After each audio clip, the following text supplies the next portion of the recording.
Boa noite a todos, todas. Não tem como não começar essa noite aqui agradecendo ao Cauê, agradecendo ao festival, agradecendo a toda a equipe guerreira que conseguiu botar de pé esse primeiro festival agora. Agradecer também aqui ao Soberano, que eu vi, tive o prazer de vir aqui com o Marcelo quando isso aqui ainda eram só as paredes, e ele tinha esse sonho de trazer toda essa história de novo e montar um bar, montar um museu aqui. E é um milagre isso que ele fez aqui. Então, para mim é sempre um prazer. Eu estava aqui essa semana, um lugar que eu frequento aqui em São Paulo, então estou com muita vontade para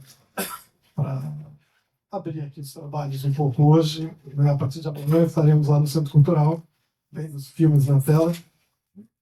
Mas o Cauê me fez uma provocação aqui um pouco. Eu vou ter uma masterclass depois lá no Centro Cultural, onde eu vou falar um pouco mais longamente. E eu querendo entender um pouco a diferença dessas duas conversas assim, o Cauê me propôs que hoje falasse de uma coisa específica, que escolhesse um assunto, um caso específico, um acontecimento assim, de cinema que pudesse, de repente, abrir luzes para outras significações, que ele se ampliasse, de certa forma, uma coisa meio metonímica, assim, de parte pelo todo e tal, né? E eu comecei a pensar um pouco por esse lado, assim. Eu vou um pouco transformar essa minha fala hoje aqui numa homenagem a um parceiro, a um amigo, a um irmão que eu tive na vida, que foi o Aloysio Raulino, que fotografou dois dos longas que eu vou estar exibindo aqui, os dois primeiros, Prisioneiro da Grade de Ferro, que é um documentário, e Corrente, que é uma ficção. O Aloysio era um extraordinário documentarista, ele tinha sido meu professor na Universidade de São Paulo, e eu não achava que eu ia estar trabalhando com ele. Para mim não era uma coisa óbvia quando eu comecei a fazer cinema, sair da faculdade e tal. Então, um pouco essa conversa minha vai ser bem oposta ao que a Laura apresentou agora, que eu acho ótimo, porque são coisas complementares. Eu também atuo em várias áreas, eu também faço restauro de filmes, eu também tenho interesse em programação, enfim, além de realizar filmes, e enquanto realizador também era um cara prolífico, assim, que além de atuava em várias áreas, fazia roteiro, produção, montagem, direção, e eu sempre gostei disso, eu não gostava muito dessa especialização e tal. Mas esse é um assunto específico para a gente falar depois no outro dia. Hoje o que eu vou fazer vai ser também uma coisa oposta um pouco à da Laura, que tinha essa coisa da materialidade, né? Hoje eu vou falar um pouco desse cinema que não existe, né? Por isso eu não quero projetar nada. Esse cinema que está dentro da nossa cabeça, esse cinema que a gente pretende fazer, né? E que ele só existe dessa maneira justamente porque ele é uma tradução disso que está dentro de nós, né? E cinema não se faz sozinho, então são subjetividades que se somam até a gente conseguir realizar alguma coisa, e é por isso que os projetos de cinema são tão diferentes dos filmes. Eles se transformam ao longo do tempo. No texto que eu escrevi, eu falo um pouco quando eu li o primeiro roteiro que eu li na vida, que foi do filme Demência, o filme que a gente vai estar mostrando no final do festival. Foi um filme essencial na minha vida, que mudou tudo quando eu vi e tal. E eu li o roteiro, e o roteiro ele é tão igual e tão diferente do filme. E aquilo, para mim, foi uma bomba também na minha cabeça, assim, de entender como que se você escrever um roteiro perfeito, você publica esse roteiro, você não filma esse roteiro, entendeu? Porque ele vai se transformar, ele vai virar uma outra coisa. Ele é simplesmente uma etapa para você chegar numa outra coisa. Isso tem a ver um pouco com a própria dramaturgia do filme Demência, né? Tem uma hora que o personagem fala assim: o importante não é chegar, mas viajar, né? O roteiro é essa viagem. O roteiro não é um em si que você chega e pronto, aqui está a minha criação, né? Aquilo são registros que você vai deixando, né? Pegadas que você vai deixando, indícios que vão te guiar ou que vão guiar as outras pessoas que estão na tua equipe para chegar naquele resultado.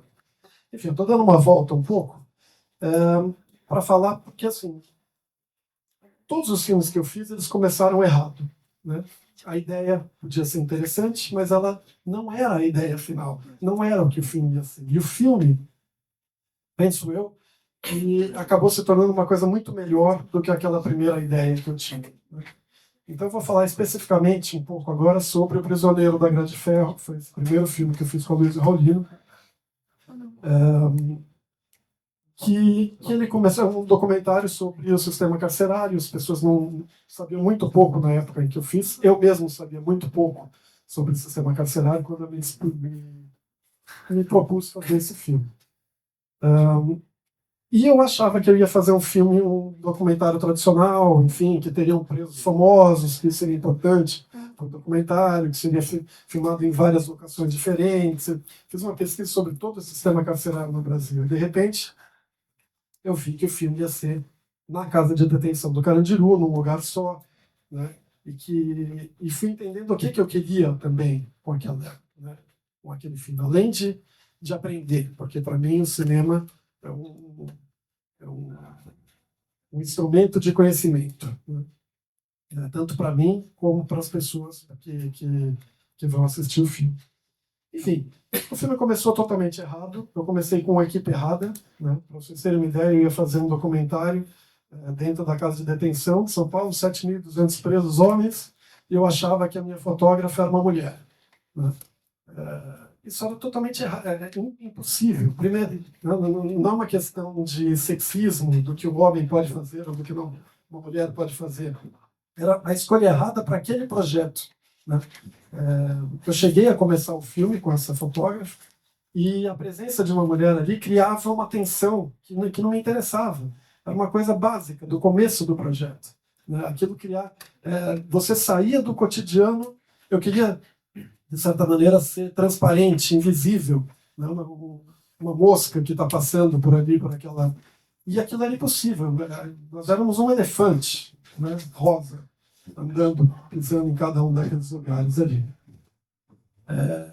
Filmei pouco com ela, troquei e coloquei uma pessoa da minha geração, da minha idade, um cara maravilhoso, que infelizmente já morreu também, como o Aloysio, infelizmente já não está entre nós. E também não era o cara certo, né? Eu também achava que por estar com essa proximidade geracional e tal, a gente conseguiria atingir, enfim, os rincões daquilo, e que eu poderia me comunicar falando pouco com ele e tal. E também não foi a pessoa. Ele chegou a ficar um mês com a gente. O Prisioneiro foram 7 meses de filmagem. O André Luiz da Cunha, que era esse fotógrafo primeiro, ele ficou um mês dando os primeiros cursos. Deu todo o curso que a gente fazia, que a gente entrou na faculdade, no presídio, para dar um curso primeiro, e a partir desse curso que a gente ensinou os presos a usarem câmeras, a gente começou a fazer um documentário, né? Enfim, depois de um mês, a gente percebeu que tinha que trocar. Que ele ia sair, ele mesmo não sabia que aquilo não ia dar. Era um projeto que a gente tentou montar uma equipe que não fosse uma equipe padrão de cinema, assim. Eu contratei as pessoas. Normalmente você contrata para um filme, para as pessoas para ficarem com você durante 6 semanas, digamos, 5 semanas, né? É o normal. Eu comecei contratando antes para ficar 3 meses comigo, podendo estender. E isso chegou a 7 meses, o tempo que a gente levou para fazer o filme. Então, logo no começo, ele também viu que aquilo não ia funcionar. Ele morava em Brasília, enfim. E eu achei que o Aloysio poderia ser o cara que poderia entrar. Estava no meio da filmagem, que já estava dando errado. Era a segunda vez que eu já estava trocando equipe. Meu primeiro longa-metragem, muitos problemas, né, para gerenciar. E eu comecei a tomar as decisões certas. A primeira delas era que eu não ia fazer uma troca radical. Que o meu fotógrafo ia sair e iria entrar um outro fotógrafo, e os presos iam ter que se relacionar com uma outra pessoa que eles não conheciam e tal. Até porque o projeto, o básico dele, era que a gente ia ter uma interação com esses presos tão grande, de confiança tão grande, que a gente conseguiria atingir, né, uma troca que você não consegue simplesmente chegando com uma câmera, alguém desconhecido e ligando uma luz em cima da pessoa pedindo um depoimento. Então, eu decidi que durante uma semana eu teria 2 fotógrafos. Então, ao invés de um corte seco, a gente teria uma fusão. Um vai saindo, o outro vai entrando aos poucos, e de repente a gente continua o filme sem traumas, etc. Né? E no primeiro dia que o Aloysio foi, eu falei: Aloysio, olha só, fique totalmente à vontade aqui dentro. A gente ia fazer uma filmagem sobre no pavilhão, que era o pavilhão 4, que era o pavilhão hospital. Onde o hospital era o nome que se dava para aquilo, era simplesmente o pavilhão onde ficavam os doentes. Não tinha médicos, enfim, não tinha nada ali, estrutura nenhuma de um hospital. Então. E daí eu falei: Aloysio, filma o que você quiser, você tem uma câmera, fique à vontade, filme o que você quiser, e eu vou continuar dirigindo o outro fotógrafo. E aos poucos eu vou passando e começo a dirigir, trocar um pouco você. Hoje você faça o seu filme, o que você estiver vendo, eu quero um pouco esse teu frescor, né? De estar entrando aqui pela primeira vez. E o Aloysio foi lá, fez isso, e a gente fez conforme tudo que a gente estava planejando. E ele ficou comigo, depois desse primeiro dia dele, mais 6 meses. Então a gente conseguiu fazer o filme. 7 meses depois, não foram 7 meses corridos, teve uma interrupçãozinha. A gente deu por encerrado o trabalho e começou a montagem.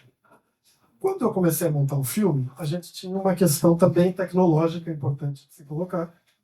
A gente está falando do ano, uma passagem de 2001 para 2002. Né? Era o começo da montagem digital. Na verdade, eu já estava montando de forma digital há uns 4 anos, mas em computadores caríssimos, que eram os Avid na época. E ali estava começando uma revolução, que era você poder montar os seus filmes em casa. Né? Então, eu comprei todos os equipamentos que eu utilizei nesse filme, foram comprados. As câmeras foram compradas, elas não eram alugadas. A gente comprou todo o equipamento para poder ficar esse tempo todo fazendo o filme à noite. Pois bem, o que acontecia? Eu tinha 170 horas de material bruto, e o meu computador ele só abarcava, com todo o investimento que a gente fez nisso, 30 horas de material. Né? Então a gente tinha uma questão ali que era um pouco mais de 5 para 1, quase 6 para 1 do material que eu tinha e do que eu podia deixar dentro da máquina para começar a mexer. Então eu sou um cara muito pragmático, assim, e matemático com as coisas. Então eu fiz umas contas e falei: ó, eu tenho que todos os dias assistir 2 fitas, limpar essas 2 fitas e deixar, a cada 60 minutos de cada fita que eu tinha, deixar apenas 10 minutos de cada fita, fazer uma triagem. Claro que alguma fita poderia ter um pouco mais, outra um pouco menos, mas a média era essa. E assim eu comecei a fazer. Nas primeiras fitas, assistia 2, carregava, e eu tinha um assistente, que foi meu assistente de direção, que me ajudou a decupar esse material todo depois. A gente assistia o material junto de manhã, enquanto esse filme era digitalizado, e de tarde eu me incumbia de jogar o lixo fora, e ele se incumbia de fazer uma planilha que foi essencial para a gente conseguir montar o filme depois. Muito bem, assim eu fui indo e foi dando tudo certo, até eu chegar na fita 36. E qual era a fita 36? A primeira fita que o Aloysio tinha filmado. Eu assisti a fita e fiquei boquiaberto. Achei aquela fita espetacular, maravilhosa. Eu queria manter 55 minutos daquela fita dentro do computador. E eu não tinha como fazer isso. Qual foi a minha decisão na hora? Falei: pulamos essa fita. Né? A fita é muito linda, eu fiquei emocionado, animado com o que eu estaria vendo dali para frente. E a gente não carregou a fita 36. E continuamos com a fita 37, 38, 39. E eu continuei naquele trabalho. E esse trabalho durou um pouco mais de um mês. Nesse ritmo, né, 4 semanas de trabalho, assistindo os materiais, fazendo as limpezas, etc. Muito bem, depois disso, a montagem do filme inteiro durou 17 meses. Né? Nesses 17 meses eu trabalhei 10 meses sozinho, e durante 7 meses eu trabalhei com uma montadora junto comigo, que foi a Delacré. E a gente foi construindo o filme, foi refazendo o roteiro, foi criando a estrutura do filme, etc. Foi entendendo aquele material que a gente tinha. principalmente, né? E o filme foi se fazendo, fomos ficando animados, as pessoas da equipe assistiam, a Luísa assistia o filme de tempos em tempos, a gente fazia projeções, assim, em lugares alternativos para sentir como é que o filme estava em tela grande. E, de repente, o filme estava pronto, a gente teve que estrear o filme no festival, e, de repente, a gente estava passando o filme na Tudo Verdade e o filme acabou ganhando o festival. A gente tinha um filme, tinha um caso, o filme ia estrear, o filme tinha dado certo, né? Quando eu passei o filme, no dia que eu passei o filme, uma coisa que eu me lembro do momento. Assim, o filme estava passando na tela, aquelas pessoas, aquela tensão minha, de repente eu pensando em milhares de coisas, me veio na cabeça. Cara, a fita 36. Eu juro, gente, que aconteceu exatamente isso. A gente esqueceu de carregar a fita 36. Então, aquela que era a melhor fita de todas que a gente tinha captado, que eu tinha me impressionado com tudo que tinha acontecido, aquela fita não entrou no filme. E aquela fita nunca mais foi vista. E eu mesmo nunca mais quis rever essa fita. Por isso que eu não estou projetando essa fita aqui. Porque eu estou falando do que está dentro da nossa cabeça, do que é aquilo. E eu fui entender o que era aquela fita. O que era para mim, o que era para o filme aquela fita. É claro que existia uma materialidade. Existiam coisas que foram transformadas em imagem pela sensibilidade do autor. Mas tudo que eu sentia na fita 36, obviamente, estava no resto do material que a gente começou a fazer com o Aloysio. Ao contrário dos outros documentários que são feitos, que normalmente você junta uma equipe que passa 5 semanas, 6 semanas, 8 semanas, quando consegue muito, eu não usei nenhuma imagem das primeiras 8 semanas que a gente filmou. Tudo foi usado dos 5 meses que a gente conseguiu, depois que a gente já tinha essa intimidade com os presos, etc. Então, tudo aquilo foi um trabalho preparatório. Normalmente, aquilo teria dado um filme, aquilo teria sido montado em questão de 3, 4 meses, teria sido jogado numa tela. Né? A gente jogou fora esse material, montou o material a partir do nosso 3º mês de filmagem, e eu fiquei 1 ano e 7 meses montando esse filme. Por que isso aconteceu? Por que esse filme? É o filme que vocês vão estar vendo, vai passar quando? Na sexta-feira à noite, o filme vai estar sendo projetado em película, em gloriosa película 35mm, porque esse filme foi captado em vídeo, mas nesse momento ele só foi feito em vídeo. Esse era um dos erros, inclusive, que eu falo que os filmes começam, os meus filmes começam sempre errado. Eu comecei a captar o filme em película, 16mm. Carérrimo, pesado, difícil. E, felizmente, naquele momento estava tendo uma troca de equipamento, de tecnologia, e eu consegui me adaptar a isso, mas o filme foi passado para a película. Então, toda a carreira do filme foi feita em película, né, numa dessas cópias que vão ser exibidas agora. O que eu queria falar um pouco hoje, assim, levantar, né, essa provocação um pouco, assim, é sobre o que são essas... A gente filmou 170 horas. O que são essas 168 horas que não entraram no filme? Né? Assim como a fita 36 não entrou, né, a gente teve mais 167 horas de material que também não entraram no filme. Né? E que eles são um filme, de certa maneira. Eles não são uma organização que eu dei para o filme como montador, como diretor e tal. Mas eles estão impregnados daquele trabalho. Né? Então, de certa maneira, o ideal, se isso fosse possível, era as pessoas assistirem tudo, ou assistirem o que quisessem daquele material, né? Como os filmes que o Andy Warhol fazia, de 12 ou tantas horas que ele fazia. Você podia entrar e sair do cinema no momento em que você quisesse e assistir uma parte do filme. Né? Não é assim que funciona o mercado. Né? Então, o mercado me levou a fazer essa montagem de 2 horas, e a gente tem essa versão que circulou e que agora vai voltar a ser exibida. Né? Mas o que estava ali dentro daquelas imagens, do que foi selecionado, do que foi dado um ritmo, do que foi feita uma manipulação, esse material estava em todo o nosso material. Né?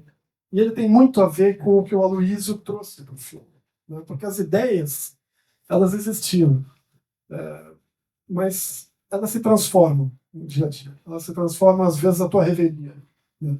E você tem que saber entender para onde o filme vai, e que filme é aquele que pode ser feito, né? O Aloysio me ensinou praticamente tudo que eu sei, e não enquanto professor. Enquanto professor, ele me ensinou o padrão.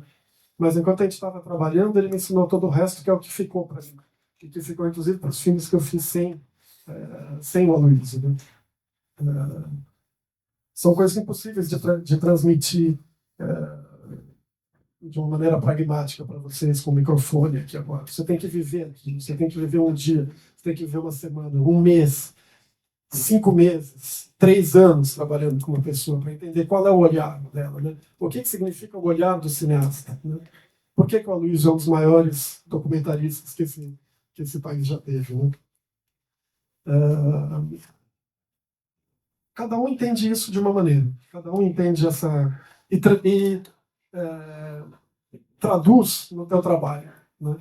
Para mim foi um divisor de águas, né? Quando eu comecei a trabalhar com o Aloysio, a maneira como ele mesmo, depois que o filme ficou pronto e que o filme começou, ele teve uma repercussão muito maior do que a gente imaginava que ele poderia ter e tal. E começaram a comparar esse filme com o trabalho que ele tinha feito muitos anos antes, que era um curta-metragem espetacular que chama Jardim Nova Bahia, onde ele também dava pioneiramente uma câmera para o retratado dele fazer uma filmagem. E era uma coisa muito pontual. E o Aloysio, ele tinha um ódio que se comparassem uma coisa com a outra, né?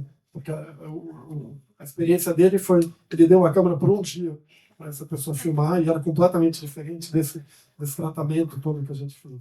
Mas quando ele se referia ao filme, em 2 entrevistas ele fez isso, e eu achava muito tocante para mim, enquanto parceiro dele. Então, ele se referia sempre ao gesto fundador meu, em fazer esse filme, né?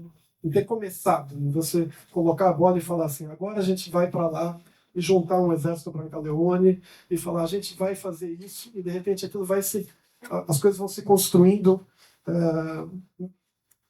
como elas têm que acontecer, como no mundo acontece, como a gente às vezes quer namorar com uma pessoa e não dá certo, ou quando nem imagina que vai fazer um trabalho ou uma viagem e aquilo é a melhor coisa que te aconteceu naquela década, ou quando você se vê nas situações. Isso é a vida, né? Então a busca do cinema para mim é a busca da vida, né? Eu não tenho teorias sobre a vida. Em nenhum dos meus filmes vocês vão encontrar teorias sobre nada, certezas absolutas. Eu gosto das minhas dúvidas, né? Eu gosto das coisas que eu não sei, que eu quero aprender e tal. E o cinema, para mim, sempre foi esse instrumento para que a gente consiga chegar numa compreensão que é inatingível, né? Da mesma maneira que a gente não chega perto da verdade, a gente tenta, né? O documentarista, ele quer chegar perto da verdade, mas você não consegue tocar a verdade, né? A verdade é muito maior e ela está sempre um passo além de você, né? Quando a gente faz um filme como Prisioneiro, passa tanto tempo, né? É impossível você sair de um filme desses com aquela sensação de dever cumprido e do tipo, eu vou mostrar uma coisa que as pessoas vão assistir e vão falar: pronto, agora eu entendi esse assunto, eu entendi esse problema, né, nesse país. Se isso acontecesse, eu sairia completamente frustrado, né? A pessoa tem que sair achando que sabe menos do que quando ela entrou para ver aquele filme, com mais perguntas, com mais indignação, né? E é isso que me movimenta, no fim, no cinema. Eu tinha feito um guiazinho assim, de várias coisas, e eu vou rasgar esse guia, obviamente, porque não faz o menor sentido, né? Falar de emoção, falar da imaterialidade, né, das coisas.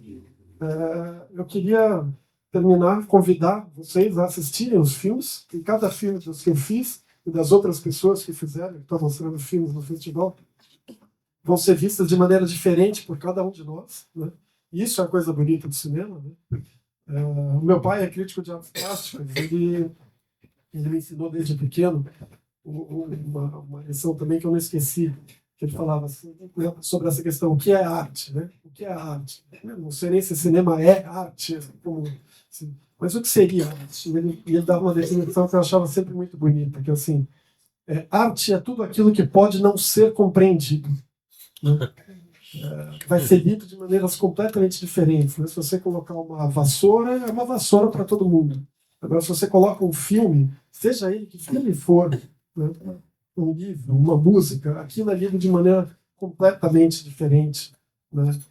Por cada um de nós, assim. E o cinema é uma viagem, né? Como eu falei no começo, o importante não é chegar, é viajar. O importante também não é terminar os filmes e apresentar os filmes ou ganhar prêmios e tal. É seguir se provocando e tensionando o mundo, tensionando o teu entorno, né? Eu acho que enquanto isso acontece, enquanto a vida fala mais do que a profissão, né? Isso vale a pena. É uma conversa para ser estendida. Em muitos momentos, eu acho que o cinema, principalmente o cinema brasileiro, que é o que eu acompanho e tal, ele inverte esses valores, né? E a profissão é mais importante do que a vida, do que a verdade, do que o questionamento, etc. Então, e isso me afasta do cinema, né? Eu estou num momento em que eu estou distante, né? Estou muito agradecido pelo convite aqui, de fazer essa retrospectiva, de olhar as coisas que eu fiz também. Até para mim, é interessante repensar, né? Repensar essa trajetória, repensar por quê, né? Por que eu quis fazer aquilo, né? Muito mais do que o que eu consegui fazer, né? Ou do que eu atingi, do desejo que eu tive. Isso é muito pessoal demais. E o cinema ele é muito mais do que uma coisa que você faz só para você, né? Então eu fico feliz que os filmes estejam vivos ainda. Enfim, essas cópias que eu guardei por tantos anos, que estão novas ainda, elas vão sair de lá, vão ser projetadas nesses projetores antigos, né, nessa tecnologia antiga, e elas vão fazer o que todo cinema faz, que é mexer com a gente por dentro. Eu queria terminar só falando sobre o Aloysio, né?